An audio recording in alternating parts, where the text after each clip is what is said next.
नमस्कार जय जगन्नाथ सांग मैंने आज जेहेतु 2025 शेष दिन थिला तो आमे राति फिस्ट करने भाभी किंतु दिन आसी 1 बाजी थिला तो समस्ते लंच अलरेडी कर सारी थे।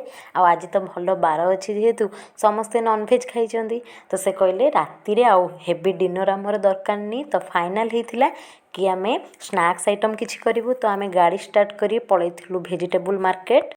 एबे आमे आसी पहुँची जाइछु मार्केट रे। एठी मार्केट रे आमे कोबी टमाटर आ सिमला लंका एगुड़ा सब किणी देकी चली गलु ग्रोसरी शॉप। सेठारे टिके पेपर प्लेट आउ जहाँ हमर ग्रोसरी सामान नहीं कि आसी घरे पहुँची गलु। टेंटाणा सबू जिनस एबे आसी जाइछि। देखंतु फ्रेश फ्रेश परिबा सब आसी जाइछि। टमाटो सिमला लंका धनिया पत्र कोबी आलू सब आनिकी आमे सजाड़ी रख देइछु। आउ टिके परे आमर रोषेई स्टार्ट हो जिवो। एठी सब आमर प्रस्तुत। तापरे चुली लगिबा आमर स्टार्ट हो जाइथिला। बो एठी कोबी को चुन चुन करी काटी दउछंती। आमे माने भी फोटो उठिया भाई टिके कोबी को काटी देइथिलु। तापरे अभि बाबा आमर एठी अदा छेची देइथिले। तापरे आमे एठी आलू को छड़ेई देइथिलु। छड़ेई तेल पकेइकी आलू चॉप करिबा पई आलू बघारी देइथिलु। आलू एठी आमर रेडी हो जाइछि। तापरे तेल सोरिष सुखिला लंका टमाटो रे चटनी प्रस्तुत है।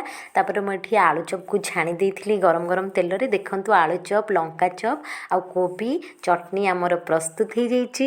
एबे आमर प्लेट रे सब परसी दउछु सब खाइ बोली। एठी आमर आसी पहुँची जाइछंती गेस्ट माने मेन गेस्ट तो एमाने आसी एमान भी खाइ दिछंती। आमे भी टिके खाइ दिछु। बढ़िया हिथिला ए कोबी चॉपटा मस्त हिथिला। आलू चॉप भी बढ़िया होता चटनीटा भी बढ़िया होता किंतु सबुठु बढ़िया होता लंका चॉपटा। देखुनांती आमे किंतु गिली पकाउछु। तापरे जी जहाँ घर को पलैथिले आम फेस्टर दी एंड होता। आमे भी चलू tata bye bye happy new year in advance.